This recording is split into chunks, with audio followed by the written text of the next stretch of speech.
Para perwakilan mahasiswa dari berbagai organisasi menyampaikan apresiasi atas kesempatan berdialog langsung dengan jajaran pemerintah. Perwakilan mahasiswa tersebut mengatakan pemerintah sangat terbuka dan menyambut baik pertemuan tersebut. Menurutnya, ini menjadi ruang strategis untuk menyampaikan aspirasi sekaligus memperkuat iklim demokrasi dan menjalin tali silaturahmi. Para perwakilan mahasiswa dari berbagai organisasi menyampaikan apresiasi atas kesempatan berdialog langsung dengan jajaran pemerintah.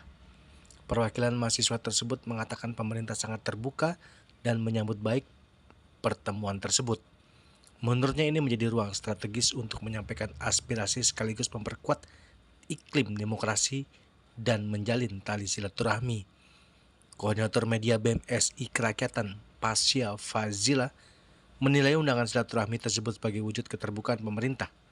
Ia juga menambahkan bahwa respons pemerintah cukup baik. Ia juga menegaskan para mahasiswa pun sepakat bahwa pertemuan ini menjadi langkah awal untuk memperkuat komunikasi dengan pemerintah. Dari Pak Mensesnek dan Pak Seskap sebetulnya, tapi yang hadir tadi kebetulan Pak Prasetyo Hadi, Pak Mensesnek, dan didampingi juga oleh Pak Mendikti Saintek yaitu Prof. Brian. Begitu, Pak kawan. Kurang lebih sama dengan apa yang kami sampaikan kemarin di DPR. Artinya memang kemarin Pak Sufmi Dasko menegaskan dan memberikan informasi bahwa kemarin di legislatif dan kami hari ini diberikan kesempatan untuk menyampaikan aspirasi kami di lembaga eksekutif seperti itu. Oke, baik, titik tekan.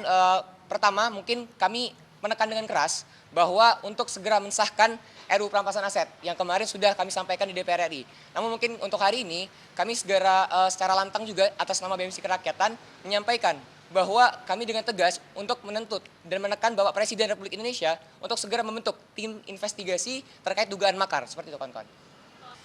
Tanggapannya cukup baik. Tadi kami diberikan waktu kurang lebih nanti belum tahu ya waktunya berapa, tapi tadi Bapak Mensesnek sudah memberikan respon yang cukup positif dan segera akan disampaikan ke Bapak Presiden.